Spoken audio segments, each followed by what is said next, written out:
এর আগের ভিডিওতে দেখিয়েছিলাম ভোরবেলায় উঠে বদ্রীনাথ ধাম কেমন দেখতে লাগে এবং তার গল্প। আর সকাল হওয়ার পরে বদ্রীনাথ ধামের সমস্ত মন্দিরটাকে ঘুরে ঘুরে দেখলাম।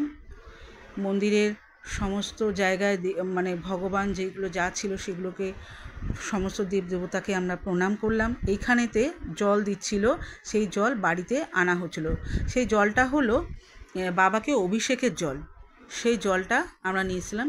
এবারে এক এক করে বাবা বজরংবলীকে, তারপরে নারায়ণকে, তারপরে বাবা বড় ঠাকুরকে, এইভাবে আমরা সমস্ত সব মন্দিরে যত দেবদেবতা ছিল তাদেরকে আমরা এক এক করে দর্শন করলাম।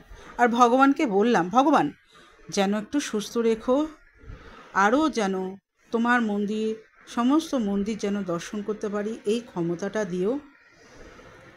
আর তোমার কাছে একটাই চাওয়া ভগবান, তুমি আমার যারা মানে আমার যত যা আমার কাছের বন্ধু হোক, আত্মীয় হোক, সবাইকে তুমি ভালো রেখো প্রভু।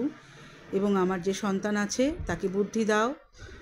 সিদ্ধিদাতা গণেশ, তুমি আমার মাথায় তোমার আশীর্বাদের হাত রেখো, আমার এবং আমার সন্তানের মাথায়। এই সমস্ত বললাম। নারায়ণকে এখানে দর্শন করলাম,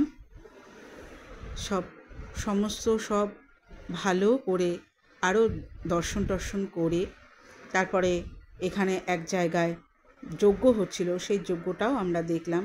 আচ্ছা, এখানে একটা কথা বলা ভালো, এই মন্দিরে থেকে 1 কিলোমিটার দূরে এই পাহাড়ের যেই নরনারায়ণ পাহাড় আছে তার পেছনেতে একটা জায়গা দেখলাম, সেখানে হচ্ছে গিয়ে বাবার পদচিহ্ন, যেখানে কিনা বাবা নিচের থেকে ওপরে, মানে কি বাবা স্বর্গ থেকে যখন নারায়ণ নিচে নামছে শিশুরূপে, তার ছোট্ট পায়ের চিহ্ন দেখেছিলাম। এবং আর দেখেছিলাম মহাদেব, সে তার একটা বড় পা, সেই পায়ের চিহ্ন দেখেছিলাম।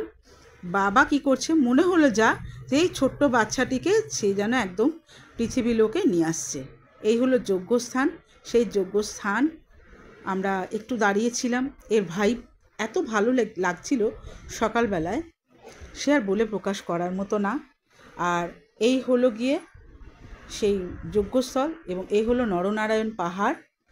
আর আমরা ওপর থেকে মন্দিরের সামনে থেকে এই সমস্ত যেখানে কিনা মানে গৌরী, মানে কি বলবো, তপ্তকুণ্ড, সেই কুণ্ডটা আমরা আবার দেখলাম পরিষ্কারভাবে।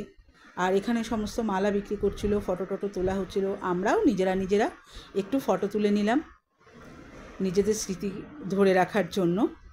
আর এই যে অলকানন্দা কীভাবে বয়ে চলেছে সেইটা আর একবার দেখালাম। আর ওই দূরে রাত্রিবেলা যেটা দেখাচ্ছিলাম যে তপ্তকুণ্ড, সেই কুণ্ডটাও এখান থেকে সেই দেখিয়ে দিলাম। এই পুরো ভিউ, পাহাড়ের ভিউ, এটা দূরের পাহাড়েতে এরকমভাবে পাহাড়ে বরফ পড়েছে, সেটাও তুলে ধরার চেষ্টা করলাম। আর এই পাহাড়েরই পেছনেই আর কি আছে বাবার ওই পদচিহ্ন। সেটা যারা এরপরে যারা যাবে, কোনো দিন যদি যাও, এটা কিন্তু দেখা মিসটা করো না।